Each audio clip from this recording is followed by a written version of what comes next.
India TV, आपकी आवाज।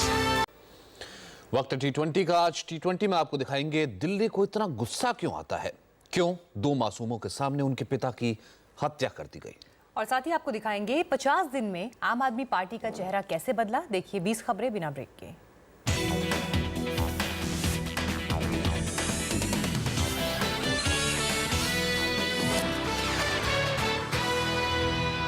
दिल्ली के तुर्कमान गेट इलाके में देर रात एक शख्स की पीट कर हत्या कर दी गई। शाहनवाज नाम का शख्स अपने दो बच्चों के साथ मोटरसाइकिल पर जा रहा था। इस दौरान उसकी एक i20 कार से मामूली सी टक्कर हो गई, जिससे नाराज होकर कार सवार 4 युवकों ने शाहनवाज को पीटना शुरू कर दिया। लाख रोकने के बाद भी आरोपियों ने शाहनवाज को इलाके में दौड़ा कर मारा। गंभीर रूप से घायल शाहनवाज को LNJP अस्पताल लाया गया, जहाँ डॉक्टरों ने उसे मृत घोषित कर दिया। घटना के बाद आसपास के लोग घटनास्थल पर इकट्ठा हो गए। परिवार वालों ने पुलिस पर मिलीभगत का आरोप लगाते हुए कहा कि जिस जगह ये वारदात हुई वहां हर समय पुलिस तैनात रहती है और पुलिस चौकी भी वहां से महज 50 मीटर की दूरी पर है। दिल्ली के संगम विहार में देर रात बदमाशों ने सुमित नाम के एक युवक की गोली मारकर हत्या कर दी। सुमित संगम विहार का ही रहने वाला था और देर रात अपने घर जा रहा था। उसी दौरान कुछ अज्ञात बदमाशों ने सुमित को गोली मार दी। हमलावरों ने करीब 4 से 5 राउंड गोलियां चलाई। वारदात के बाद स्थानीय लोग सुमित को नजदीक के अस्पताल ले गए, जहाँ डॉक्टरों ने उसे मृत घोषित कर दिया। दिल्ली पुलिस अब ये जांच कर रही है कि आखिर हत्या के पीछे किसका हाथ है और वारदात के पीछे की वजह क्या है। Salman Khan hit and run case की आज मुंबई सेशन कोर्ट में अहम सुनवाई होने वाली है। कोर्ट ने आज सुनवाई के दौरान सलमान खान को मौजूद रहने का आदेश दिया है। बता दें कि 27 मार्च को हुई सुनवाई के दौरान सलमान के ड्राइवर अशोक ने कहा था कि हादसे के समय गाड़ी वो चला रहा था और हादसा टायर फटने के बाद गाड़ी बेकाबू हो जाने की वजह से हुआ था। वहीं सलमान के बयान के मुताबिक हादसे के दिन ना तो उन्होंने शराब पी हुई थी और ना ही वो कार चला रहे थे। माना जा रहा है कि मामले में अब जल्द ही फैसला आ सकता है।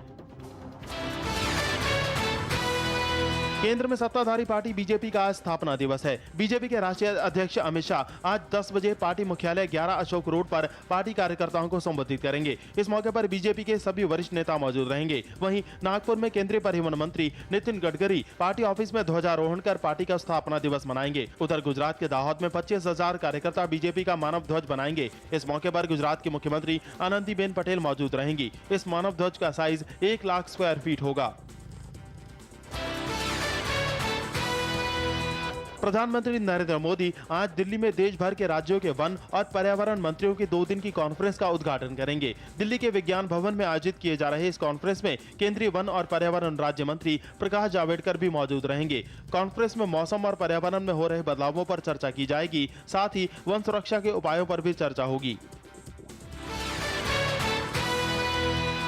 लालू प्रसाद यादव की आरजेडी का जनता परिवार में विलय हो गया है। लालू यादव ने रविवार को दिल्ली में विलय का ऐलान किया। लालू ने बताया कि जनता परिवार की कमान एसपी नेता मुलायम सिंह यादव के हाथ में होगी। लालू के मुताबिक जनता परिवार में मुख्य रूप से 6 पार्टियों का विलय होगा। हालांकि लालू ने आखिर में साफ कर दिया कि जनता परिवार के गठन की औपचारिक घोषणा मुलायम सिंह यादव ही करेंगे। बता दें कि मुख्यमंत्रियों की बैठक में हिस्सा लेने के लिए आए बिहार के मुख्यमंत्री नीतीश कुमार ने भी हाल ही में मुलायम सिंह यादव से इस बारे में मुलाकात की थी। दिल्ली के मुख्यमंत्री अरविंद केजरीवाल ने anti corruption helpline number launch किया। तालकटोरा स्टेडियम में रविवार को हुए इस कार्यक्रम में वीवीआईपी लोगों के लिए खास गेट रखा गया था। इसी गेट से अरविंद केजरीवाल, दिल्ली सरकार के बड़े मंत्री और बड़े अफसर भी अंदर गए। सिर्फ यही नहीं, स्टेडियम के अंदर पुलिस के जवानों के साथ साथ बाउंसरों की भी तैनाती की गई थी। वीवीआईपी लोगों के लिए अलग से एंट्री मामले पर कांग्रेस और बीजेपी ने केजरीवाल और आम आदमी पार्टी पर जमकर हमला बोला। जिस पार्टी ने कहा कि हम वीआईपी कल्चर खत्म करना चाहते हैं, उसी पार्टी ने वहां पर एंट्री के ऊपर वीआईपी और उसके आगे मैं गया तो वीवीआईपी कार्ड्स की एंट्री। तो आम आदमी पार्टी क्या 50 दिनों के अंदर ही आम आदमी पार्टी के नेता आम आदमी से खास हो गए? वीआईपी और वीवीआईपी पासेस और ये सब इशू करने का विषय है, तो मैं इसको दूसरी तरीके से देखती हूँ कि शुक्र है भगवान का कि जो मेट्रो से आने की इन्होंने नौटंकी शुरू की थी वो तो समाप्त हुई। आम आदमी पार्टी के नेता दिलीप पांडे इसे प्रोटोकॉल का मामला बताकर बचते नजर आए। बहुत सारे हमारे सारे विधायक जो है दर्शक दीर्घा में आके जनता के साथ बैठे हुए थे। वो एक नॉर्मल प्रोटोकॉल सरकार फॉलो करती होगी, वो अलग बात है, लेकिन कहीं कोई अंतर नहीं था। अगर आप अंदर गए होंगे आपने देखा होगा कोई वीआईपी और कॉमन मैन का कोई डिफरेंस नहीं था। राजस्थान के पिलानी से बीजेपी विधायक और पूर्व मंत्री सुंदरलाल का विवादित बयान सामने आया है। एक समारोह में सुंदरलाल ने लड़कियों को मोबाइल नहीं दिए जाने की वकालत करते नजर आए। विधायक जी की दलील है कि मोबाइल देने से लड़कियां गलत रास्ते पर भटक जाती हैं।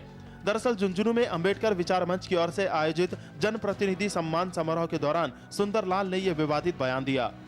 एक पढ़ने वाली बच्ची को से कितने ही होशियार हो, से कितने बड़ा करो, उसको मोबाइल मत दो।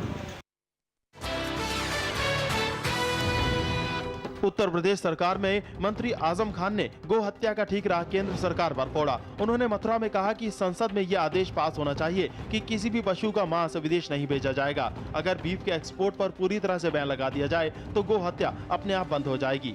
कि आज के बाद हिंदुस्तानी पशु के खून की एक बूंद और उसके शरीर की एक बोटी विदेश नहीं जाएगी। सारा झगड़ा खत्म।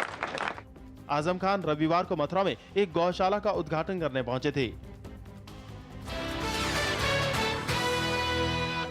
बॉम्बे हाईकोर्ट में आज दूसरे राज्य में आने वाले बीफ पर बैन के राज्य सरकार के आदेश को चुनौती देने वाली जनहित याचिका पर सुनवाई होगी। मुंबई के आरिफ कपाड़िया की इस याचिका में महाराष्ट्र पशु संरक्षण कानून की धारा 5D और सजा से जुड़ी धारा 9D को चुनौती दी गई है। इसके तहत बाहर से लाए गए बीफ को रखना भी बैन किया गया है। कपाड़िया ने अदालत से अंतरिम राहत की मांग करते हुए दोनों धाराओं को अवैध बताया है।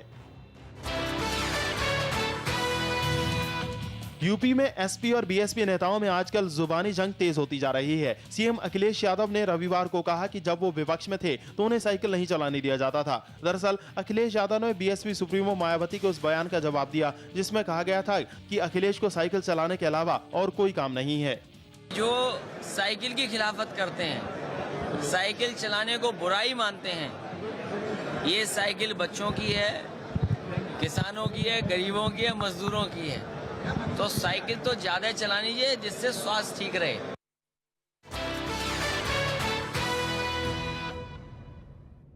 आईएनएलडी के पूर्व विधायक भरत सिंह की हत्या के चारों आरोपियों को पुलिस ने द्वारका कोर्ट में पेश किया, जहां से उन्हें 5 दिनों की पुलिस रिमांड पर भेज दिया गया, जबकि 5वें बदमाश को रोहिणी कोर्ट ने 2 दिन की पुलिस रिमांड पर भेजा है।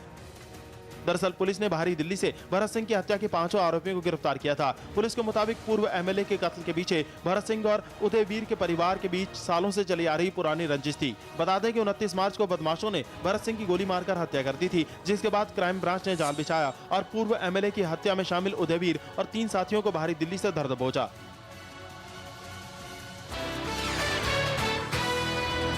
दिल्ली के तैमूर इलाके में रेप की पीड़िता ने आरोपी को बचाने के लिए खिड़की से छलांग लगा दी। पीड़िता को काफी चोट आई। लोगों ने रेप के आरोपी सोनू उर्फ सोनम को पकड़कर पुलिस के हवाले कर दिया। घायल पीड़िता को एम्स के ट्रॉमा सेंटर में भर्ती करवाया गया है। इसी बीच पुलिस ने आरोपी सोनू को गिरफ्तार कर तिहाड़ जेल भेज दिया है।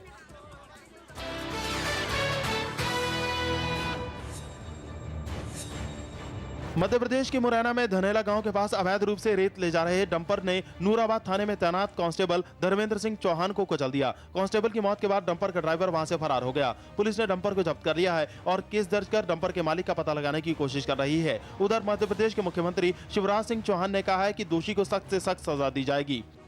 अभी मैं पूरी जानकारी प्राप्त कर रहा हूँ। सवेरे से मैं यहाँ था, लेकिन अभी जितनी जानकारी है उसमें एक दुर्भाग्यपूर्ण घटना हुई है। पूरी जानकारी लेके फिर मैं आपको बताऊंगा और जो भी उसमें दोषी उनके खिलाफ सख्त कार्रवाई की जाएगी। वहीं विपक्षी दलों ने शिवराज सरकार पर रेत माफियाओं को संरक्षण देने का आरोप लगाया है। मथुरा के मालगांव में इंडियन ऑयल कॉर्पोरेशन की पाइपलाइन में सेंध लगाकर करोड़ों रुपए के कच्चे तेल की चोरी का मामला सामने आया है। बताया जा रहा है कि तेल माफिया खेत से गुजर रही रिफाइनरी की पाइपलाइन में छेद कर रोजाना हजारों लीटर तेल टैंकर में भरकर चोरी किया करते थे। लेकिन जैसे ही अधिकारियों को पाइपलाइन में कहीं सेंध लगाए जाने का पता चला, उसके बाद इस गांव में जेसीबी मशीन को लाकर खुदाई करवाई गई। तब जाकर तेल माफियाओं की असलियत सामने आई। पुलिस ने मामला दर्ज कर चोरी की तहकीकात शुरू कर दी है, लेकिन अभी तक इस मामले में किसी की गिरफ्तारी नहीं हुई है। हम इसकी मरम्मत अभी कर रहे हैं और एफआईआर हमने लॉन्च किया है ओल थाने में।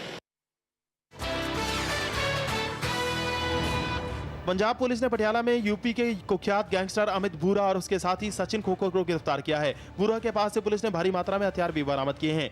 भूरा पर कई राज्यों में आपराधिक मामले दर्ज हैं और पुलिस ने उसके ऊपर लाखों का इनाम रखा था। पुलिस के मुताबिक पटियाला के सदर थाने के पास नाकाबंदी के दौरान भूरा को पकड़ा गया। बता दें कि भूरा को पिछले साल 15 दिसंबर को बागपत में कोर्ट में पेशी ले जाते वक्त उसके साथी पुलिस टीम पर फायरिंग कर छुड़ा ले गए थे। जोधपुर के पिचियाग गांव में राज्य के कानून मंत्री अर्जुन लाल गर्ग और पाली सांसद पीपी चौधरी समेत करीब 70 लोगों पर मधुमक्खियों ने हमला कर दिया। मधुमक्खियों ने सबसे ज्यादा सांसद पीपी चौधरी को काटा, जिसकी वजह से उनकी तबीयत काफी खराब बताई जा रही है। दरअसल अर्जुन लाल गर्ग और पीपी चौधरी पीने के पानी की योजना का उद्घाटन करने पहुंचे थे, लेकिन कार्यक्रम शुरू होने से पहले ही मधुमक्खियां वहां के मौजूद लोगों पर टूट पड़ी। घटना के बाद अफरा तफरी और भगदड़ मच गई। इस दौरान बड़ी संख्या में नीचे गिरने से लोग घायल हो गए। यमन में फंसे भारतीयों की वतन वापसी जारी है। भारतीय वायुसेना के 2 C-17 विमान देर रात मुंबई में 452 यात्रियों के साथ पहुंचे। एयरफोर्स के पहले विमान में जिबौती से 225 भारतीय मुंबई पहुंचे, जबकि दूसरे विमान में 227 भारतीय आए। जबकि यमन में फंसे कई भारतीय विमान से देर रात कोची एयरपोर्ट पर भी पहुंचे। वतन वापस लौटे लोगों ने सेना और भारत सरकार का आभार जताया। अब तक यमन से करीब 2300 भारतीयों की वतन वापसी हो चुकी है। इंडिया टीवी के editor in chief Rajat Sharma ने जर्नलिज्म के छात्रों को सफलता के मंत्र दिए। मुंबई के रामभाऊ महालगी प्रबोधिनी संस्थान में रजत शर्मा टीवी रिपोर्टर्स और एंकर्स पर आयोजित एक वर्कशॉप को संबोधित कर रहे थे। उन्होंने छात्रों को कहा कि बिना कठिन परिश्रम के सफलता नहीं मिलती। इस मौके पर रजत शर्मा ने जर्नलिज्म के छात्रों को एक और सलाह दी। उन्होंने कहा, कोई कितना भी बड़ा हो जाए लेकिन घमंड नहीं करना चाहिए। एक दो बात मैं आपसे कहना चाहता हूँ। ये जो टीवी पर दिखता है, ये जो ग्लैमर है, ये जो इतनी बड़ी जिंदगी है, इस तक पहुंचने के लिए बहुत लंबा संघर्ष करना पड़ा। और मैं आपको आपके जीवन के इस मोड़ पर पहली बात ये कहना चाहता हूं कि बड़े बड़ी चुनौतियां आएंगी, तकलीफें आएंगी, लेकिन संघर्ष से घबराने की आवश्यकता है। फिल्म अभिनेत्री काजोल ने पुणे में एक निजी अस्पताल का उद्घाटन किया। इस मौके पर काजोल काफी भावुक दिखी। उन्होंने कहा कि वो भी एक मां है, उन्हें मालूम है कि बच्चों की देखरेख किस तरह से की जाती है। काजोल ने कहा, अगर बच्चों और महिलाओं के इलाज के लिए अच्छे अस्पताल और डॉक्टर उपलब्ध हों तो पारिवारिक महिलाओं की चिंताएं कम हो जाती हैं। इस दौरान काजोल की मां तनुजा भी उनके साथ मौजूद थी।